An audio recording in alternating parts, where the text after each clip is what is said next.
This episode of Literary Treks is brought to you by Audible.com, offering more than 150,000 titles for your desktop or mobile device. To get a free audiobook of your choice, visit audibletrial.com/TrekFM. Also, help us keep Star Trek discussion coming to you each day by becoming a Trek FM patron through Patreon. Get access to exclusive content and become part of the team. You'll find all the details at patreon.com/TrekFM. That's patreon.com/TrekFM. Hey everyone, I'm Rod Roddenberry, and you're listening to Trek FM.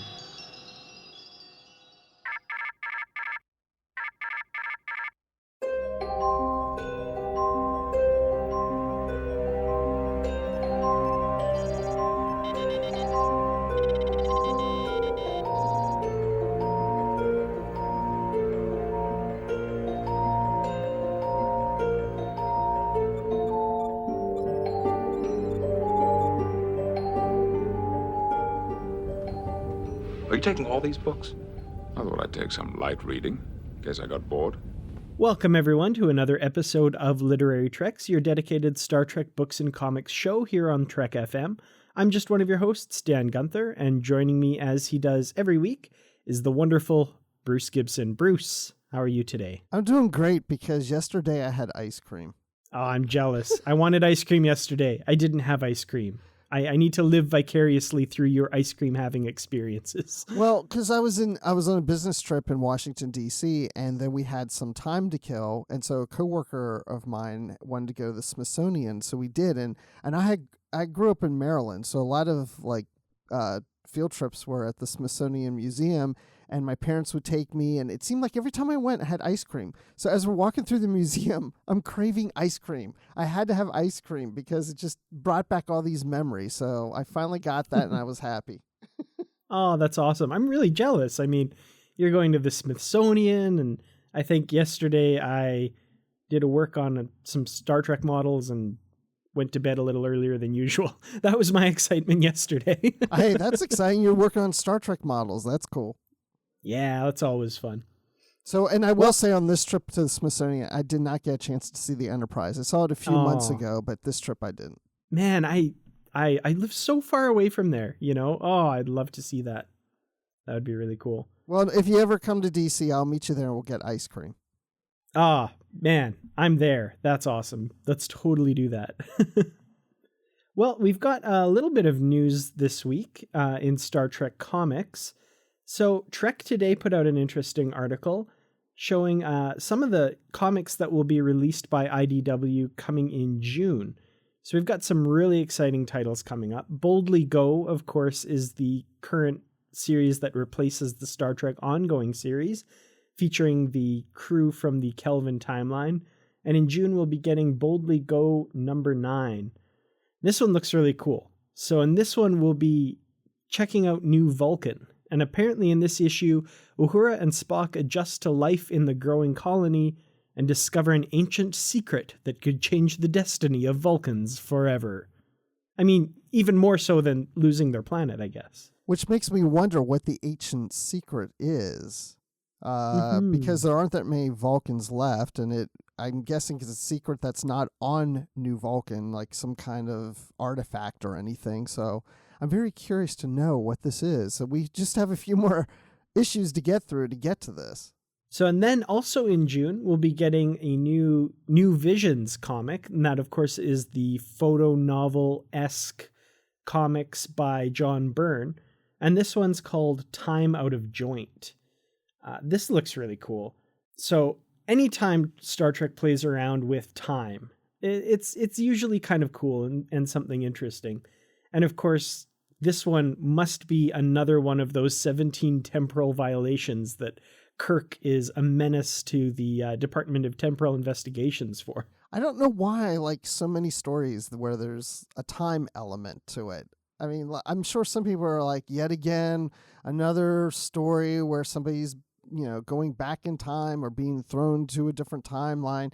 But every time I see something like this, I'm very interested because it says that Kirk is torn from his timeline. See, there you go, the timeline. But every corner he turns, every door he opens, throws him into a different day, a different year, and a different danger. So it sounds like he's on the run in time, and every time he tries to get somewhere, he's thrown into something different, which I think it sounds pretty cool. Yeah, it sounds really interesting. I kind of I don't know why, like it's just one little sentence, but it gives me like a Doctor Who-esque feeling or something. I don't know. Yeah. This looks pretty cool for sure. So the next comic we get in June is Star Trek The Next Generation Mirror Broken #2. So this is the second issue of that Next Generation Mirror Universe saga that's going on. And this looks really cool. In this issue, in the sinister Mirror Universe, Captain Jean-Luc Picard is determined to get his hands on the Terran Empire's new secret weapon, the Galaxy-class warship known as, you guessed it, Enterprise, by any means necessary. Unfortunately, one obstacle stands in his way, and his name is William T. Riker. Oh, So no. No. Yeah, exactly. We get a clash of the Titans here. We get Picard versus Riker for control of the Enterprise. So, lots of fun shenanigans in the Mirror Universe here. Well, Riker wanted to be captain of the Enterprise, and it would never happen for him. So he just eventually gave up and went to the Titan. But in this universe, he is the captain of the Enterprise. Well, I'm assuming he's captain. They said he's the obstacle that stands in the way of Picard getting the Enterprise is Riker. So I'm assuming he's the captain, or maybe not. We'll find out. Yeah, I don't know. That's as good a guess as I could come up with for sure. And actually, this is really cool. If you look at the cover for this one, the Enterprise that they show isn't just the regular old Enterprise D that we know and love. It looks like it's that 3 nacelled future all good things dreadnought super starship version. So, that's sure to make fanboys like me squee with happiness to see some Galaxy X class dreadnought action. Yeah, and also in the cover is William Riker, and I'm trying to decide here, is he being played by an older Burt Reynolds? Because that's kind of what he looks like to me.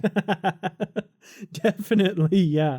Well, we did hear from Sarah Gatos that there would be lots of muscly action in this. So, if they were going to recast the character, Burt Reynolds wouldn't be a bad choice. What is Burt Reynolds doing lately? I guess he's posing for comics. That's a good question. He's the new Riker.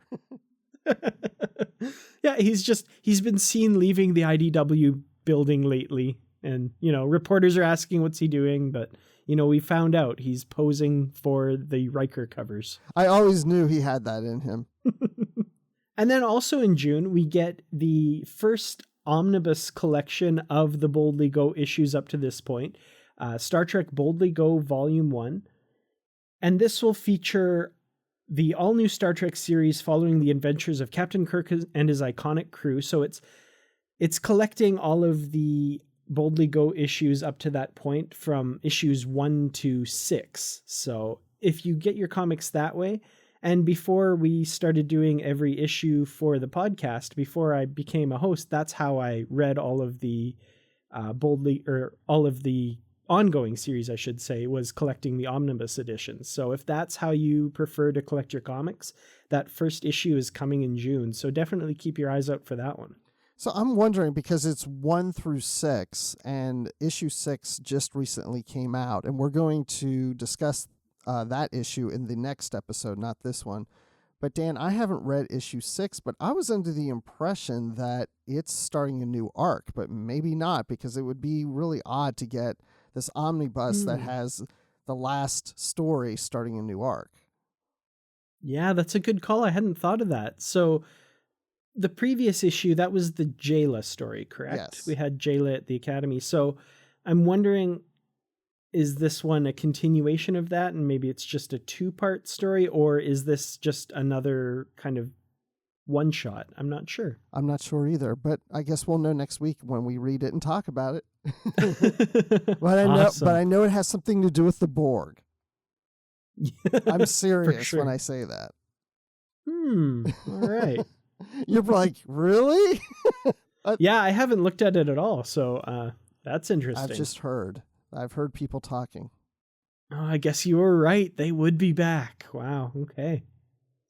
Well, other comics. So like we said, we're not doing that issue this week, but we do have an issue that we're going to talk about this week. and that is the latest issue of the Star Trek Green Lantern crossover, Stranger Worlds number 4.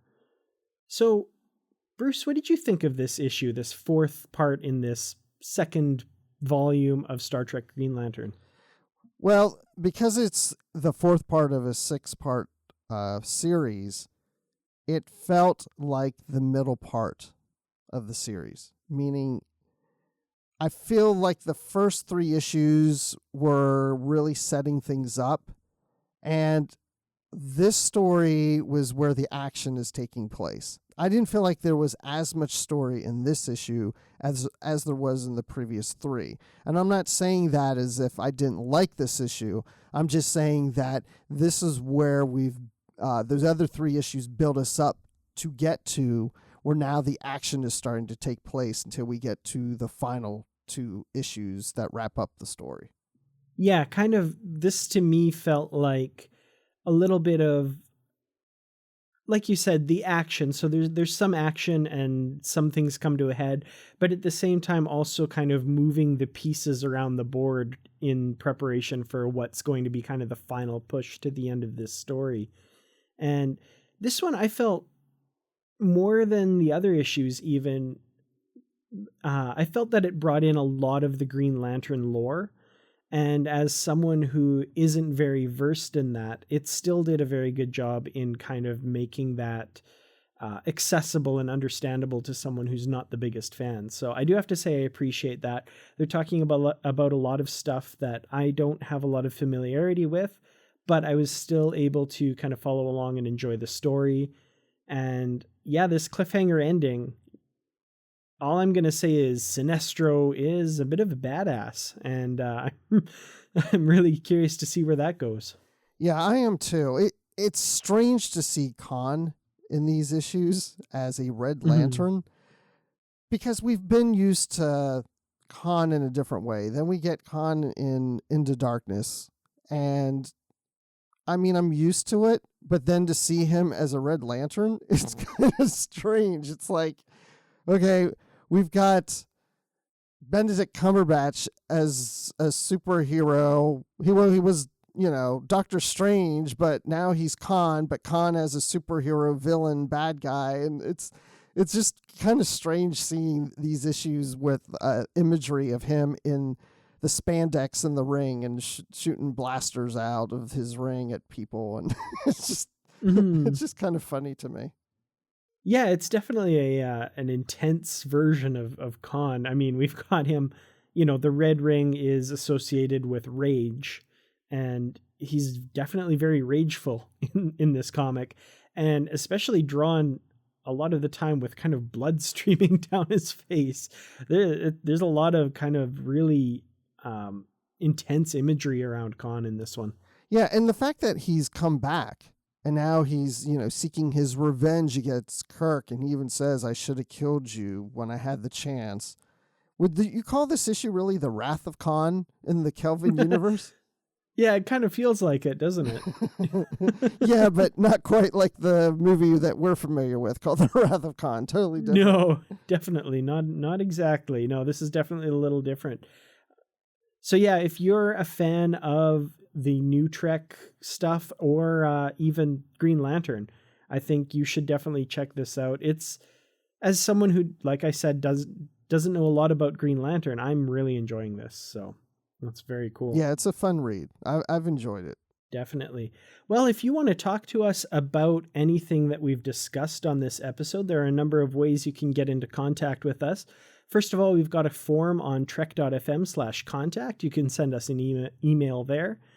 You can also leave us a voicemail. Just look in the sidebar on the show page for this episode, or go to speakpipe.com/trekfm. We're also on Twitter @trekfm, and we're on Facebook at facebook.com/trekfm. While you're on Facebook, check out the Babel Conference. That's our listeners only group.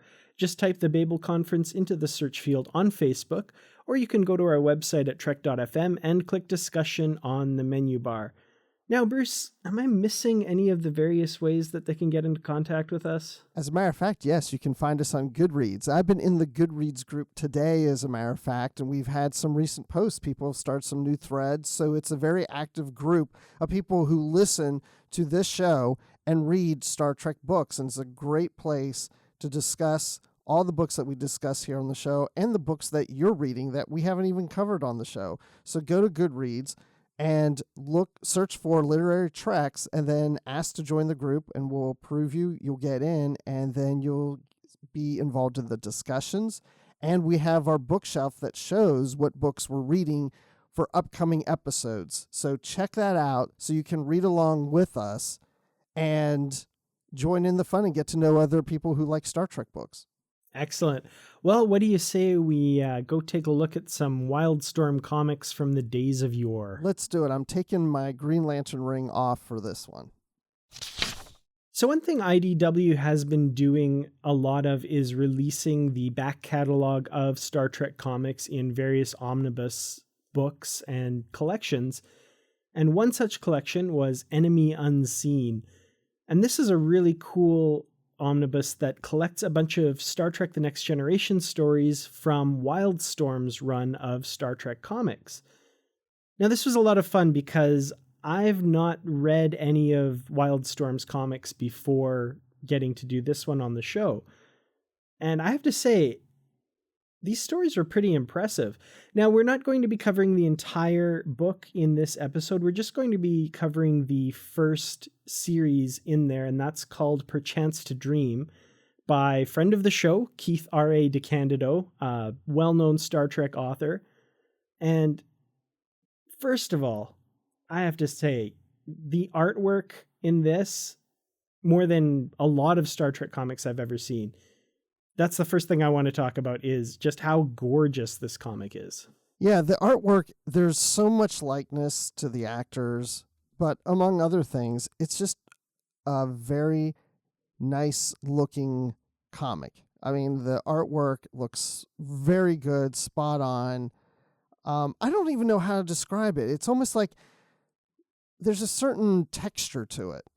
You know, it's soft. It's almost like, I don't mean that where it's like cartoonish or anything, but it's almost like there's a soft texture to it, as if it's like a painting in a sense. Mm-hmm.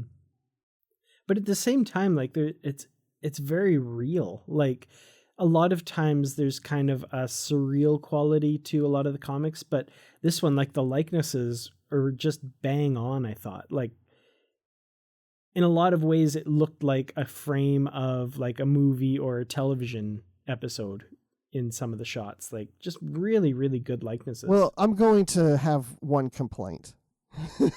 Okay?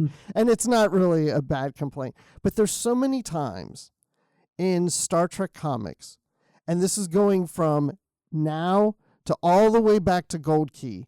I don't know if I can ever get through a Star Trek comic without somebody's uniform color being wrong in one frame. Yep, I know exactly what you're talking about here. And it's actually a couple frames too. and yeah, it bugged me because we're Star Trek fans. We're nothing if not a little bit, picky about our details.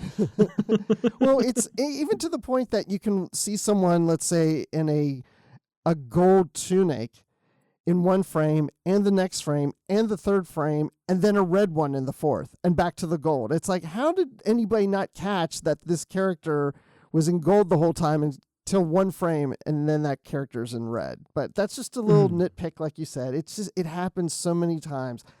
I don't know why, but it just seems to happen so often. Not lately in the IDW ones, I can say that. But, prior to those, it seems like it's always happening. Well, at various times in this staff meeting, I think basically Worf must have just run out and changed into a red uniform and then run back in and out and changed into a yellow uniform and then back and forth. It was just, we didn't see those, I guess. They just paused the meeting while Worf went and changed for some reason. Right. And Dr. Solar was in a gold uniform for a while, which I was okay with. I was like, maybe she's changed departments or something.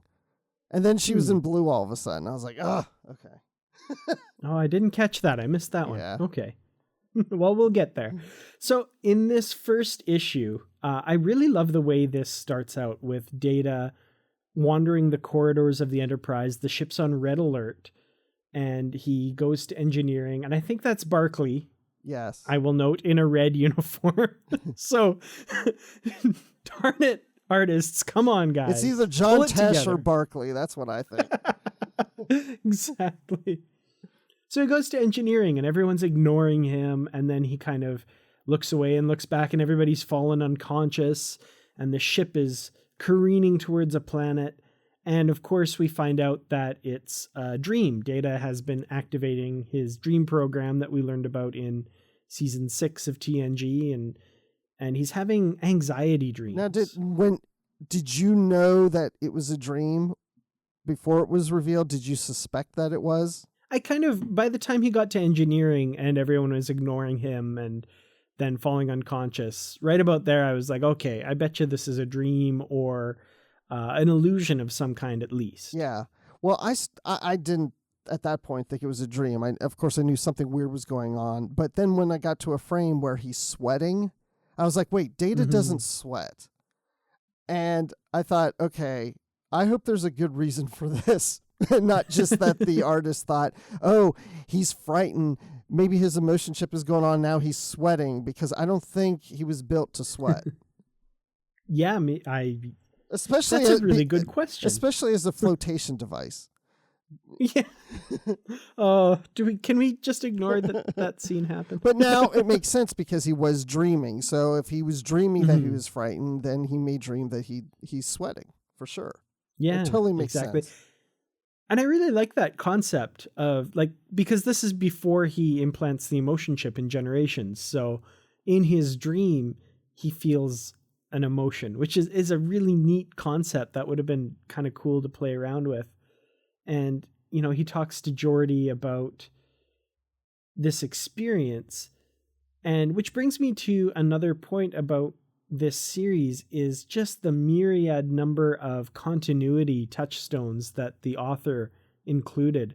There are so many references to various episodes and happenings in The Next Generation that it just kind of blows my mind. And I love when writers do this and really, I kind of want to say show off their knowledge of Star Trek. And it works out really well here. So Data recounts all the times that he's felt emotion. So for example, when Q gave him the laughter in Deja Q, when he experienced anger while fighting the Borg, thanks to Lore, and all these various times that something like this has happened. It's really cool that all those continuity touchstones get mentioned. Well, it's I feel like I can relax because, of course, we know this author. He's written novels. Keith has been so involved in Star Trek that when you start reading this and you pick up on those things and you realize, oh wait, well this is Keith R.A. Decandido. He knows this stuff, so yeah, I'm not expecting anything to go wrong here. So and there is a lot of dialogue. There's a lot of text to these each panel. I mean, there's a lot to read in this. Because originally, just so everybody knows, we were going to cover the whole graphic novel on this episode, but it took so long to read just this one story. That's why we divided it up into 2 parts, because there's so much here. There's a lot to go through. Definitely. And also added to that is the fact that I think there's a lot to talk about with this story, because it is a really, I don't want to say complicated story, but it's a very involved story and a lot does happen in it. So in this issue, we're traveling to this planet whose name is Damiano, I think is how I pronounce that. I'm not sure. Damiano pizza. Something like that, yeah. So they're going to be inaugurating a new governor. And this governor has had a little bit of scandal kind of surrounding her. Now, in this culture, basically everybody has a grouping of 3 people for a proper relationship. But it's kind of come out that she has had a relationship ongoing with just one person, which some segments of the population think is perverse or very, it's taboo. It's not the norm kind of thing. So a lot of people think that she's unfit to lead because of this. Not the majority. This is kind of just a minority of people who are called the moralists, who insist on a more traditional 3-person union. So I thought that was kind of an interesting idea to kind of confront this issue by making it this different alien version of, what we deal with a lot on Earth here from time to time, as far as cultural mores and things like that. Well, yeah, it's very Star Trek, which is so cool. Mm-hmm. It reminded me of the Andorians that we've had in the novels, where there's clans of 4. And in this case, like you said, it's 3. So if someone is grouped with 2 people, you have a relationship. It's not like in our society where it's a man and woman together. In this case, it's a he, she, and it. You always have the 3 together. And like you said, this governor is having a relationship with only one person. One person, not 2. You're supposed to have a relationship with 2 people. Now, if I went upstairs right now and I said to my wife, you know what, it's probably best that I have a relationship with 2 people, that would end the marriage right there. But in this culture, it's encouraged. So it is, it's one of those things like with Star Trek where you hear something like this and you say, oh, okay, a society where you're paired with 2 other people. You're not a couple, you're a trio, you're 3's company. and so this is the way it is. And then someone elects not to be with 2 people, but to be with 1. Well, that doesn't seem that like strange. That, what's wrong with that? But to the point that people think that she can't be a governor. She can't run a planet and a society because she's only having relations with 1 person seems so absurd. Mm-hmm. But at the same time, it's like you said, it's such a Star Trek thing because they're inverting it and making it different to point out its absurdity.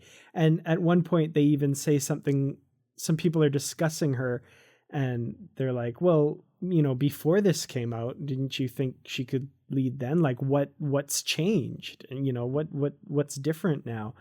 And, the same could be said for, somebody who, is homosexual as opposed to heterosexual.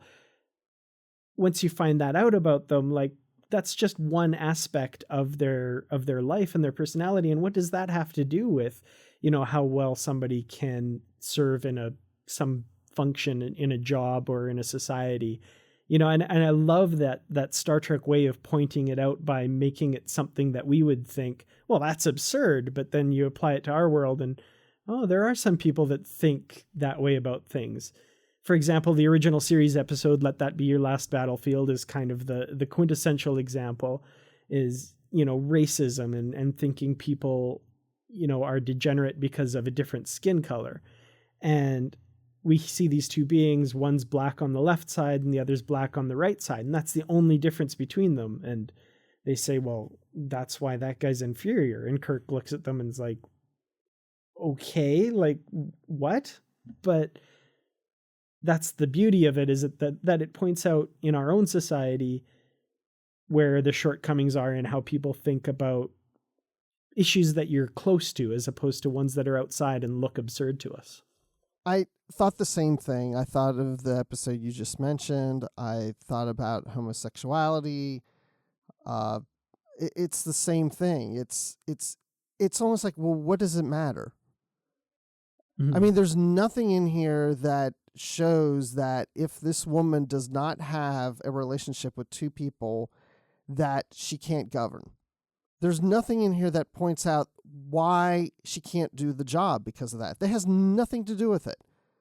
Mm-hmm. Nothing at all. So it's just, it seems insane. And when you look at, if for some reason you look at people that are different from you today in today's world, and you have a hard time seeing them in a leadership role and governing your nation or your town or whatever it is, your state, your province, whatever it is, because they're different, it's like, what does that really matter? It depends what it is about them. If they're doing something wrong that affects their job and their decision making, then it could be an issue. But in this case, there's nothing here that proves that this woman choosing one partner affects her judgment and affects what she has done. She hasn't done anything wrong. Like you said, she's been helping out in government for years and she's been great. And then we found out this one piece of information. Well, she can't govern anymore. She can't do this anymore. She's been doing a great job the whole time, people. Come on. Exactly. Yeah. And I love that gets pointed out because it really drives that point home for sure. So if I had one complaint about this, story and kind of introducing this species here, I don't know about you, but I had a really hard time telling the various characters apart. They're all kind of wearing the same colors, the same thing. And I mean, there are some physical differences here and there, but I don't know. Did you have that problem that I did? Like there's some facial hair stuff that makes them look different here and there, but I had a really hard time telling who was who. Yeah, I did too. It's the governor was easier because she had the horns on her headdress, whatever it is that she was wearing. But they are the same color, and I don't mean just in skin tone. I mean like in the actual clothing that they're wearing. They're all very similar, so they look alike. And did you notice that the he's look like males and the she's look like females, and the its are almost like the physique of a man with breasts? Yeah, I was kind of trying to, and it took a little bit to kind of try and figure that out exactly, who was what. But yeah, eventually kind of realized, oh yeah, okay, so that's what they're kind of going for here as far as the looks. Because I was curious about that, like what would the physical differences manifest as? Yeah, it looked like it was a cross between a male and female in some way. At least that's what I was trying to pick up. But maybe they should put them in different color clothes so we could keep up with who's who. But then again, they would color the clothes wrong in the next panel and we'd be really confused. Exactly, yeah. Oh, man. We can't win. So they go to this planet, and Worf's going to help out with the security for the inauguration. And it turns out that it's a good thing that he does, because he does find a bomb beneath the stage. So this is kind of assassination method number 1 that gets foiled here. He discovers the bomb, and it's they attempt to defuse it, but when they go to disarm it, it explodes, but not in like the way the bomb would normally explode. It just kind of vaporizes itself and disappears, leaving no evidence. So that gets sorted out, and there are a number of other assassination attempts that are kind of in the works here. And at the end of this comic, we've got a sniper lining up a shot to take down this governor. So I don't know, what did you think of like kind of the story of kicking this off, getting this peril to this governor introduced here? I liked how they portrayed this group as being extremists to the point that they are trying to kill the governor. I don't think that happens necessarily in our Western society as much as it does in some others here on Earth and in our time and in reality versus fiction. But I liked how this was developing. What I didn't like was that this group, even though they're extremists, they're called moralists. As if you have morals, then you're a nut. So I didn't quite like the naming convention for this group. I wish it would have been a little different, but I like the fact that the guy that's leading this group and leading this assassination attempt is basically a TV talk show host that is very vocal about his opinions about government and about politics and such, and is very outspoken against this governor. So I kind of like that, because that does play along with I'm not going to name names, but people on TV and radio today. And they're not going Yeah. to go around trying to kill anybody, though. But, just the extreme, right-wing or left-wing stances that people take in media. Mm-hmm. Yeah, no, it was definitely, I mean, it's kind of a story idea that gets used a lot. But yeah, the idea that this public face is kind of the leader behind the whole thing. Have you ever seen the movie and or read the graphic novel V for Vendetta? No, I haven't.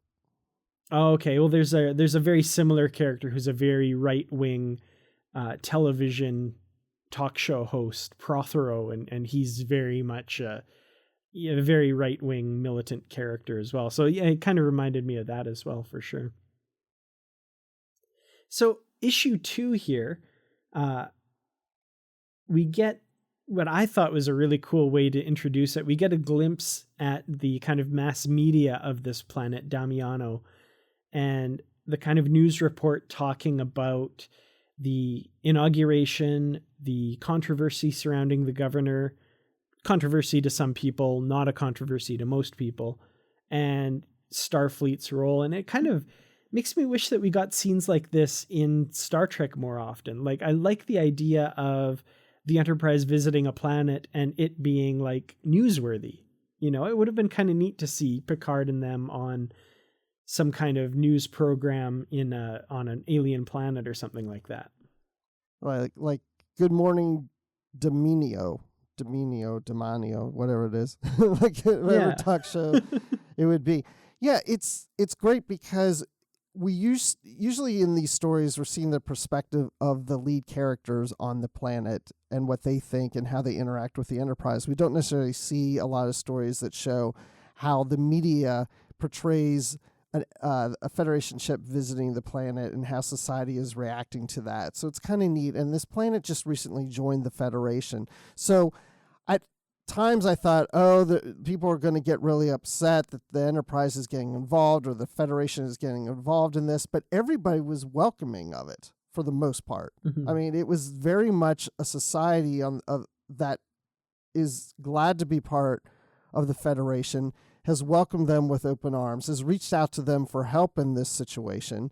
And again, some people are a little like, well, I don't know if we really need their help or should they really get involved. But for the most part, they accept the fact, except for this extreme group, because the Federation or the Enterprise is going to ruin their plans on what they're trying to do. Yeah. So at the inauguration, of course, we have the sniper in a tree outside the arena, which Worf just kind of now realizes, we didn't secure the area around the stadium. We just secured the inside of the stadium. Yeah, he's just to which I there. kind of thought, like, duh. I love that because he's like, well, I know we checked everything. We've checked here, we checked there. I just feel like we're missing something. And then almost at the last minute when this is about to happen, wait a second. We didn't check right outside. And wait, I see something in the tree. And then he's, but I don't want to disrupt the whole ceremony here, but oh well, I'm going to shoot after them. Yeah. So, yeah, it was a little bit kind of silly plot-wise to kind of get that danger to where it had to be. But it does give us this really cool shot of all of the Starfleet officers firing their phasers in that same direction. Seemingly, I guess, just because Worf started shooting that way. So everyone's like, starts shooting over there. Yeah, and again, I'm expecting them to say, what are you Starfleet people doing? You're ruining everything. But no, they were very accepting of what was, they trusted them.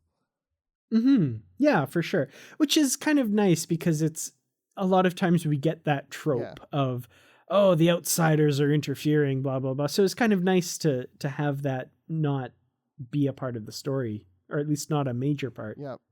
Absolutely. So they thwart the assassin and for some reason beam him right to the stage. So everybody can see it. Yeah. There's a lot of choices here that seem odd, but the governor decides to go ahead with the inauguration, which I do have to say, like in real life, that would never happen. I think she would be pretty much ushered out of there immediately and like this would be shut down right now kind of thing. But it does make for kind of a moving scene and a very rousing speech that, you know, she will not be cowed by, you know, these extremists who are out to kill her. And she's going to govern for all the people of her planet and that kind of stuff. And, you know, all those stirring words that, you know, people will copy as their Facebook profile statuses for a while kind of thing. Right. We get the interrogation of the lone assassin, as he would have them believe. You know, he's basically telling them that he's not part of a conspiracy. He was working alone. He and some friends just came from the shooting range, and there's no vast conspiracy. I thought that was funny too. We weren't doing anything. Why'd you have guns? We just came back from a shooting range. Yeah, we just thought we'd bring them in. You didn't think that was crazy? Well, we thought it would be not a big deal. I mean, we talked about going bowling, so, you know, had we done that, we would have walked in with our bowling balls. Yeah. So, you know, pretty lame. And of course, they're not buying it. They know that there's kind of this conspiracy of these, you know, quote unquote moralists who are trying to kill the governor. So they decide to unleash their secret weapon, this ancient weapon called the Chova. And it's a telepathic weapon that basically makes people live their deepest fears of failure and that sort of thing. And in that way, it kind of they're hoping to debilitate the entire crew of the Enterprise. And I don't know, what did you think of this weapon? I think it's kind of cool. Like this is really the part where it ties into the overarching idea behind this series, the enemy unseen, the invisible enemy. And that's this telepathic weapon that lies dormant in your brain and then debilitates you at just the wrong moment kind of thing. What did you think of this story idea? I think it's like what my dad says to my mom when she comes out with a new dress and he's not sure what to say. He just says, it's different. I kind of liked it. I'm not 100% sure though. I really, really liked it, but I do mean it sincerely when I say it's different. It's different than what we've seen from some other stories, as a weapon like this. So I liked it for that sense. It just seemed a little odd to me that you can control so many people with one person telepathically through the whole ship, and we'll get into that later. I don't know. It seemed a little bit of a stretch, but I liked it. I liked the fact that it was an ancient weapon. And I wrote down the group that started this weapon back in the day. It's the Hedem Diesel. And they're part of during the Pagi de Ula's reign. I don't know. So just weird names like that in there. Yeah, I wasn't even gonna try. I mean, like, yeah, lots of consonants and apostrophes. But of course, sci-fi trope. Yeah, and of course they choose a Vulcan to make this happen. Of course, yeah. So Ensign Tamor, this security officer. And I like that too. I like that we had a new Starfleet officer that's a major character in this. Mm-hmm. Yeah, it's really cool. And very convenient that there's a telepath among the security personnel on the planet. But, you know, we got to get this plot going for sure. So yeah, I thought it was a really neat idea for a weapon. It's really insidious. And like, if you think about it, that would be like, it would be really torturous to be under the influence of this weapon, you know, constantly having memories of your biggest failures coming into your head. So for example, we see one of Worf's nightmares, which is a story that he's previously told in a Deep Space Nine episode, where he caused the death of a young boy when he was playing soccer as a boy. And like, if you've ever seen the episode Let He Who Is Without Sin, this is literally the only good part in that episode. When he's talking about why he's so reserved and like scared to let his, you know, true inner Klingon come out all the time because of this incident when he was a kid. And, you know, the way Worf tells it in that episode is traumatic. Like, it's this horrible story. And then to see it play out here, it's traumatic again. And you can imagine what he's going through, you know, remembering being a teenager and causing the death of a kid just because humans are way more fragile than Klingons. I just kind of, the idea of that being used against you as a weapon, your own emotions and own feelings of failure, that scares the crap out of me. Yeah, that's true. And I mean, it's such a vivid dream. It's not just you have this dream and you wake up and it goes away. I mean, you're really reliving it, and it maybe happens multiple times. I mean, it's this constant reminder of those feelings. And so you're carrying those feelings with you throughout the day, even when you're not having the dream, to the point that Worf starts hallucinating when he sees other people. He sees people that, for example, he's teaching a class. What is it that he's teaching? It's some kind of, it's not karate.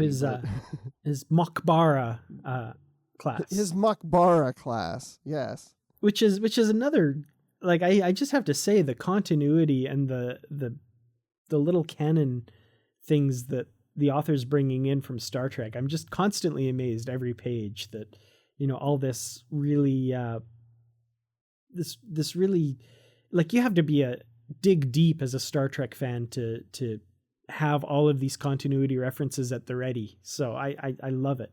Well, just to let you know the opposite of that. So years and years ago, when I started reading Star Trek books, I wasn't that familiar with all the different Star Trek episodes. And so as I was watching episodes, I was like, that's from that book. That's from that book. Where other people were having the opposite reaction. That's from that episode. So, oh, that's great. But yeah, so he's teaching the class, and there's a woman there that he is looking at, and he's thinking that's a woman that had passed away, that got killed during an away mission once with him. He starts, hallucinating. He's seeing somebody else than the person in front of him. So, I mean, he's really getting destroyed by these dreams that he's having. And again, the continuity touches. That's Marla Astor, who died in the 3rd season episode, The Bonding. Like, the author's really digging deep for references here, and it's really cool to see. I'm just going to keep geeking out over that. I'm just impressed you actually knew the episode and what season it was in. Oh yeah, absolutely. See, I'd have to. I could write one. I'd have to look it up. I'm just kidding. I go, wait, what was that? I remember which episode was that? But yeah, that's good. Keep going. Yeah, I don't remember facts related to my job or anything important, but Star Trek, I got that down. Good. Awesome. So yeah, so the weapon starts kind of making its presence felt on the Enterprise, and Worf, at a very critical moment here, this is coming to the end of issue number 2 here, Worf remembers from the 5th season episode Ethics, when a barrel fell on his back and paralyzed him. And there was a thought that he was never going to walk again. And it was a whole episode. It was really good. If you haven't seen it, check it out. But at the moment that he's escorting the governor, this imaginary barrel falls on his back, and he's reliving that moment, and he's incapacitated. And at that moment, the police chief person sees his moment, because he's part of this secret cabal as well, pulls out his weapon and goes to assassinate the governor once and for all. And we get to be continued. Dun, dun, dun. I have to do this. So was this a barrel roll? Oh. And on that note. Ouch. So now we move on to issue number 3. And it begins with Counselor Troy kind of starting to put everything together, realizing something's not right on the Enterprise. Worf's having these anxiety dreams, and she remembers that Data had that anxiety dream, which I'm assuming is not related at this point to what's going on, because that was before they'd even arrived at the planet. Am I right? Yeah, I was wondering about that as I was reading this. Was Data's dream have any relevance to this other stuff? And I would say not. Mm-hmm. It's just kind of serendipitous that it feeds into the same kind of idea, I guess. Or maybe it was just establishing the fact that he has this dream chip, so that it comes into play later with what's going on with, like, because he gets, well, we'll get to it, but he gets infected too. So we join the action back down on the planet, and Worf is knocked down, of course, and the police chief takes his moment and is about to kill the governor. But of course, Worf fights through the pain even because he realizes it's not real, and he fights through it and draws his phaser and manages to stun the would-be assassin before he's able to kill the governor. So, yay, awesome. Cliffhanger resolved. Yay. Now we can keep moving forward with the story. Excellent. It's like when you had that, cliffhanger before the commercial break. For example, I was just watching this the other day. This is a total side note, but one of my absolute favorite episodes is The Visitor, Deep Space Nine. And there's a commercial break. And if you watch it on the DVD or on Netflix, of course, you don't get the commercial. It just fades to black and then comes back in. And the old Jake Sisko is telling Melanie, he says, no, you have to listen to the story tonight because I'm dying. And it fades to black. And then it comes back and he says, you must realize when someone my age says that he's dying, it's only because he's bowing to the inevitable. And she's like, oh, God, you scared me there. So when I first saw that episode, on Netflix or whatever, I was like, that's cheap. And then, of course, by the end, you realize, oh, he was telling the truth there. So it does have a deeper meaning. But at the time, it's like, well, that's a cheat. And that kind of is how this feels here. It feels like a bit of a cheat. Worf stuns him at the last second. So always at the last minute or last second. Exactly. But we do get kind of an idea of how Worf is suffering here. So of course he takes himself off duty and can't really do his job well. I have to say, I love this sequence here when it's showing what he's going through and what he's remembering, like watching Kalar die before his eyes and, talking to Alexander when he was paralyzed and, all this stuff. And then the soccer accident when he was a kid. And there's just something beautiful about him struggling through the corridors and then ending up at sickbay yelling, help me, and then collapsing in Crusher's arms. Like, that's beautiful. Like, this is just gorgeous. Just really, really well done. I don't know. What did you think of that? I thought that was brilliant. No, I did too, because again, it replays those dreams over and over again. It just starts to build up more and more and more, and you can just feel the anxiety in him and the loss of control and just the emotions he's going through. And like you said, he just runs into sickbay and help me, and I'm surprised, he's a big guy, but Crusher's able to catch him and deal with him at that point. Yeah, it's really cool to see him in kind of this moment of vulnerability, which is very different for Worf. Yeah, so. But the next thing after cool. this, I don't know, it didn't really work for me with Troy. Yeah, I was having a bit of hard time trying to see what they were trying to do with the various emotions that were just floating around her head, I guess, in the frames. I mean, once you get to the end of the sequence, you realize, okay, she's dreaming and she's going through this too. But yeah, it seemed like a really odd way to do it. Yeah, because they're all these emotions are listed in little bubbles around her. And in each of the different frames, it's like it's Troy's Inside Out. Like the Pixar movie. Yeah. She's got all the different little emotions. And it's like greed, pride, joy, and each one has a different color and all that. And then they start to only half the words there. And I was like, is she losing the emotions? Or I don't know. I got a little confused of what really all that meant. Yeah. And then by the end you realize, okay, she's dreaming and she's been infected by this thing as well. But yeah, it was just a really weird way to do it. And then we kind of get the one part that really just kind of fell flat to me was this sonic shower assassination attempt, I guess. I thought that was really weird and I wasn't sure what was exactly happening there. And so then we get the security officer running into the bathroom and tackling the naked governor before she turns on her sonic shower. And we get, some jokes about, I guess, prudishness and embarrassment and stuff. I'm like, okay, well, that's kind of funny, I guess. But I don't know. the assassination attempts are just coming so fast and furious now. Like, you know, you'd think one of them would succeed by this point.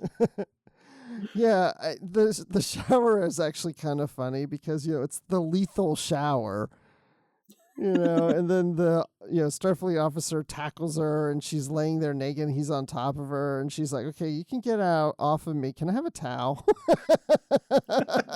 And he's like hiding his face and she's wrapping herself up. He's like, oh, yeah, sure.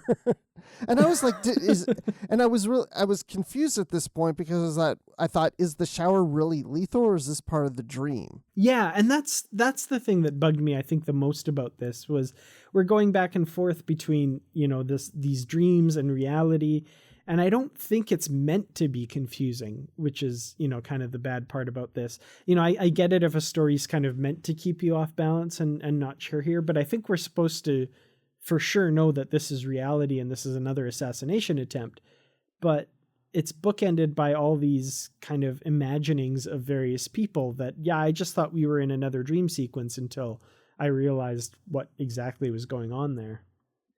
So yeah, after this, like I said, we get some more, you know, dream sequences by crew members, and by this point, they definitely know something weird is going on. They're under attack by something, and they kind of realize by talking to the Damiani, I'm going to give up on the names. I'm sorry. Damiani, I think. Damiani. Yeah. Okay. That it's an ancient, this ancient weapon, this chova. And basically they talk to Ensign Timor, and because she's Vulcan, she's like, oh yeah, I am missing some memories. Hold on. Let me get those. Well, no, at first she's like, no, I'm not missing any memories. Well, wait. Seriously, she's like, no, I'm not missing memories. I would not. Well, wait, I am. I just thought that was funny. Yeah, it was fun, and I love how easily she's able to recall them too. Like she just basically realizes she's missing this time. It's like, oh, let me concentrate on that for a bit. Oh, okay, yeah, no, I was taken to this street and I was knocked unconscious and had this implanted in me, and yeah, oh, sorry about that, I didn't realize. Well, she goes to meditate, and then the Damiani or whatever we call him, the chief is like, what the? And Crusher's like, it's okay, chief, it's a Vulcan thing. She'll come out of it in a moment. But just the expression on his face is like, what the heck is she doing? She's just sitting there calm with her eyes closed. Yeah, I was kind of like, what exactly did he see? Like she just closed her eyes and he's freaking out. But yeah, so they realize it's this weapon, and they do have one known defense against the weapon, and that's people with multiple personality disorder. Unfortunately, this is a disorder that's kind of disappeared. You know, medical care has evolved such that there hasn't been a case in the Federation in a long time, and among these people even for a few decades. But they do have the closest thing, the next best thing, and that, of course, is Jean-Luc Picard, because, and again, bringing in all the various continuity touchstones, he's had Locutus as, you know, a different personality. He's had Cayman for, 30 plus years, this other life that he lived in the episode The Inner Light. And of course, Sarek mind melded with him in season 3, and he's carrying that around in his head too. So Picard kind of almost is a multiple personality disorder sufferer here. And he, of course, decides that he will do everything he can to fight the Chova. This was really cool. I like this part because it is these inner demons, in a sense, in him that he's always kept, hidden and back. He's led different lives, whether he was Locutus or Cayman or just the mind meld he had with Sarek. I mean, he's carrying these different people in him somewhere.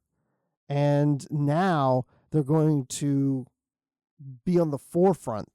Now there's the 4 of them. Like you said, it's like multiple personalities are coming to the surface, and now they have to play off of each other, and not always in a positive way. They're not always going to get along, right? Locutus, Mr. Have to take over the whole universe. Yeah, no, it was a really interesting concept. And I like the idea of using that. Like, again, this is something that like somebody who knows Star Trek back and forward to be like, oh, I know what we can do is like, create this problem that's the solution to. And Picard, Picard's the perfect person because he's carrying all of these personalities in his head. Now I have to ask, like, he's got all these personalities floating around in his head. He was tortured by the Cardassians. He was a Borg. He lived 30 years as this guy. How is this guy even still mentally functional? Like, I feel like any other person would just be a vegetable sitting in the corner, rocking back and forth because, they're so far gone by this point. But Picard just like still in command of the flagship, still fine. Just whatever, another day at the office. I can tell you why he's got it all under control. Because he's the only captain that has a counselor sitting next to him all the time on the bridge. Ah, there you go. We finally figured it out. That's why That's there. her purpose, is to keep all the multiple personalities of Picard on the straight and narrow. So, but before Picard can basically take on this role and take on the Chova, we get kind of one more wrench thrown in the works here. And that's Data. Data gets infected somehow by this telepathic... I guess it's a telepathic virus, telepathic entity. See, that's what I was trying to say force. earlier, that I'm not too sold on this because I'm not exactly sure how this works. And especially if it's affecting a chip, Yeah. So that, but, well, I'm going with it. Yeah. So that's kind of what I wanted to ask. Like, how do you feel about this part of the story? Because I was kind of like, this is the one part where I kind of raised my eyebrow and went, I don't know about this. I mean, I know Data got drunk in the Naked Now and there's various things that have happened to him, but it seemed really odd that it would affect him in this way and have him start acting out his dreams. Yeah, I guess I went through it thinking if this is a dream chip, then there's something about it. There's an organic piece to this that would get affected because it's all about dreams. It's created in this manner that there's something in there that this device would affect it. I don't know. I mean, I guess what I'm trying to say is, if he didn't have a dream chip and he didn't have dreams, then it wouldn't make any sense why Data all of a sudden would be infected and start having dreams. That would be further off. But the fact that this was created in Data so he could have dreams, then there must be something about that chip that works the same way the human brain does when it has dreams. And this ancient device is able to manipulate both. Mm-hmm. Yeah, I mean, I guess that makes the most sense that I can think anyway. But yeah, it's just kind of one of those things that for me, I was like, okay, well, I guess this is happening. I'll just go with it. So Data walks off to cause shenanigans, and some security officers are going to keep an eye on him. But, there's really nothing they can physically do to him because he's Data. So Picard goes ahead with this mind meld with Dr. Solar. And we see inside his mind the various personalities that are kind of going on. So you've got Picard, you've got Locutus, Kamen, and Sarek, and he's got to somehow corral them all into fighting the Chova, as it would be like personified in his head, basically. Because the Chova cannot handle multiple personalities.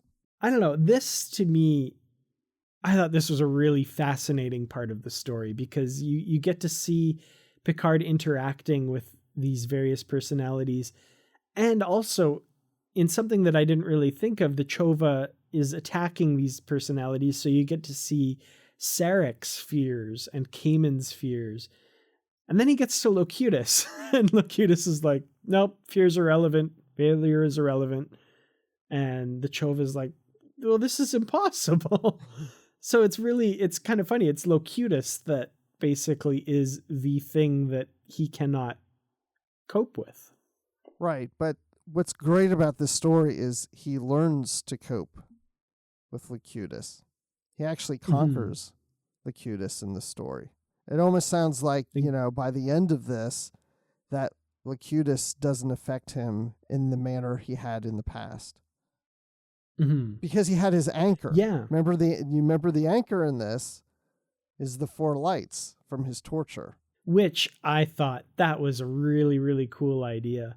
And, I hadn't realized it, but if you go back once you make that connection that, Picard is using this as his anchor, those 4 lights are sitting there in every panel that we see inside his head.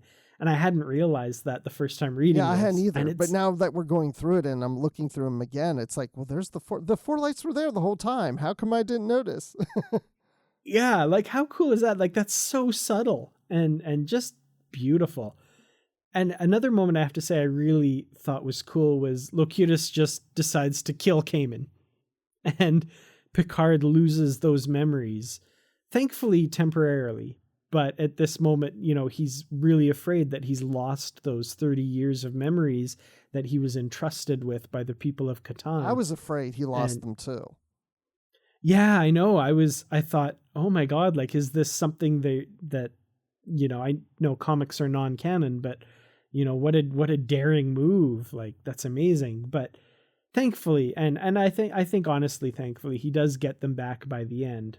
And of course, like you said, he uses this anchor of the 4 lights because, being tortured by the Cardassians, that's, one of the worst experiences he's ever had. And just like in that moment, he clung to that reality that there are 4 lights. He does the same thing here and is able to fight his way back out of it and defeat the Chova. Well, and we know that he does get Kamen's memories back because then towards the end, we see him playing the flute. Exactly. Which I'm really glad they included that because, like you said, I was really worried that was something they'd just decided to do. Yeah, because that really makes him the character we know now. I mean, I always relate his experiences with Kamen with him being now more of a family man and accepting, a more comfort level around children. And yeah, like where we are in the novels, for sure. He's married Beverly and they've had a child, Renee. And yeah, I always, like you, thought that was a direct outgrowth of that experience and realizing there is more for him than just being single and being the captain of the Enterprise and stuff.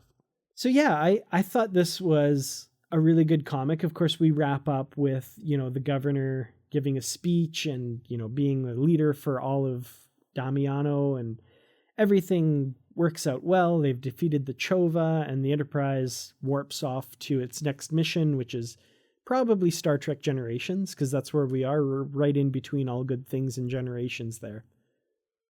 So yeah, what did you end up thinking about this story, Perchance to Dream? When I went into this, I had no idea how long this was going to be. And it's not that it's 4 issues, but like we said, there's so much dialogue, there's so much text, there's so much prose to this. But as I was reading it, I thought, I almost feel like I'm reading a novel, and I don't always have that feeling when I read a graphic novel or a comic. I was getting so much out of it. And like you said, if you're a Star Trek fan, you're picking up on all these connections and all these Easter eggs throughout. And I was really engrossed in this, and more so than I am a lot of times. So I have to say that even going through this a second time makes me appreciate it even more.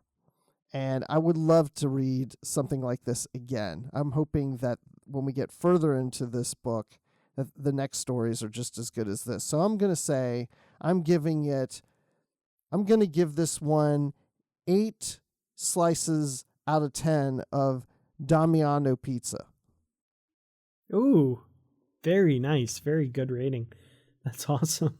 Yeah, no, like you, this story really surprised me, I think, by the time I got through issue 1. And I realized how dense this story was and how just full of plot and character work and, those continuity references that I keep bringing up. this is truly a really great story done by someone who clearly really loves Star Trek. And we know Keith Decandido is someone who really loves Star Trek and really knows his stuff. And combined with the artwork, which I just absolutely love, with the exception of a couple shortcomings, like I said, it's a little hard to tell the various Damiano characters apart. But, our characters look really realistic, like Kamen and Sarek and Locutus. The artwork in that section was just incredible. And these little attentions to detail that, like we said, I didn't catch it the first time around, but seeing the 4 lights and all those panels just kind of always hovering in the background, really, really nice touches that really make me appreciate this story, I think even more the second time around. So I think I will have to give this one 5 out of 5 lights, even though, as we all know, there are only 4 lights. But this story deserves 5. Well, that was fun. I really like this comic, and I'm regretting my rating in a sense. I almost want to say 5 out of 5 now, or 10 out of 10 slices. I should have gone with 9 slices out of 10 is really what I should have said, because it really is a solid story. It's a solid Star Trek story, and definitely in a comic format, it's solid for comics.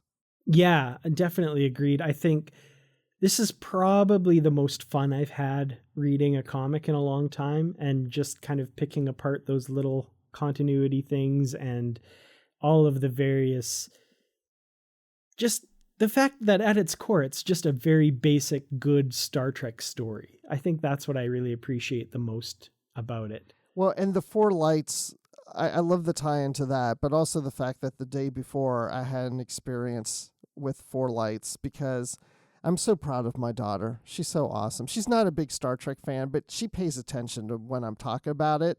So we're actually looking to replace the ceiling fan in our bedroom, and it's got 4 lights on it. And my wife says to me, oh, yeah, we need to replace the ceiling fan. Now, how many lights are on that one? And I turn to my daughter, and she goes, there are 4 lights. I was like, yes. Oh, that's awesome. That's really great.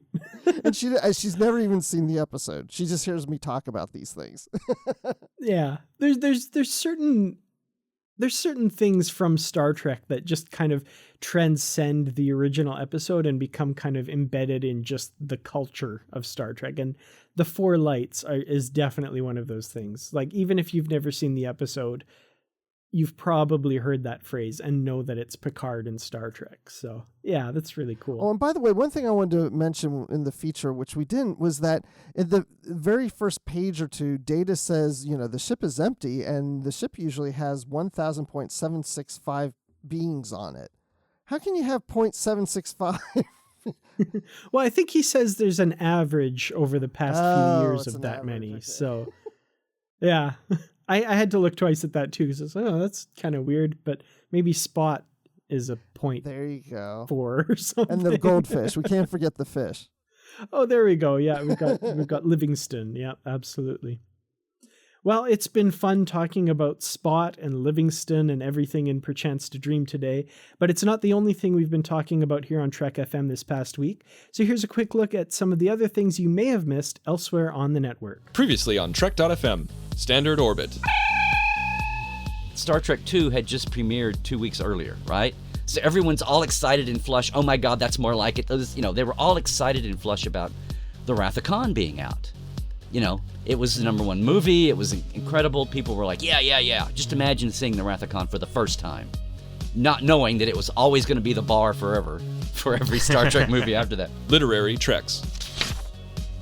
I'm glad we reread this, because at the time I did read this, it was when the new movie was out, but now that we've had the 3 movies, as you just mentioned, and I've seen Star Trek 09 about 100 times, I'm very familiar with the movie, and not as much as with the comic now, because I've only read it maybe a couple of times. Continuing mission. We were pitching our idea, Don and I, to the folks at Starbase Studios. And I vowed to myself that I wasn't going to walk on the bridge and then go sit immediately in the chair and have a picture taken of myself. However, as soon as I got on the bridge, I sat in the chair and I took a picture of myself. So it was like a kid in a candy store. The 602 Club. I think the problem we have, and this is just in general of all the new canon books, these books are not going to succeed unless the author focuses on one or two characters and just focuses on building a character as much as they can. I felt this was more, just like you were saying, this is just more story of what's going on and not really about who these people are and why I should care about them. And that's what else is happening on Trek.fm. So check out all of those shows and find out what we've been talking about in your favorite corner of the Star Trek universe and beyond. You'll find us wherever you get your podcasts. If you are an Apple user, be sure to hit that subscribe button. That helps us out greatly and makes it a lot easier for other Star Trek fans to find the show as they search in iTunes. And while you're there, be sure to leave us a star rating and a review. If you've got the time, we'd really appreciate it. Whether that review is 5 stars or less, like we do want honest feedback. If there's something that you think we can improve on in the show, we'd love to hear that. Anything you have to say about the show, we would love to hear from you. And if you're not an Apple user, we've got you covered there as well. You can find our shows on Stitcher, TuneIn, SoundCloud, Windows Phone, and of course you can stream and download the MP3 file from our website and grab the RSS link there as well. Another way you can really help us keep all of our shows coming to you each week is to become a patron of the network on Patreon. If you visit patreon.com/trekfm, that's patreon.com/trekfm, you'll find all of the current goals that we have and different milestone contribution levels, along with all of the great perks we have for you.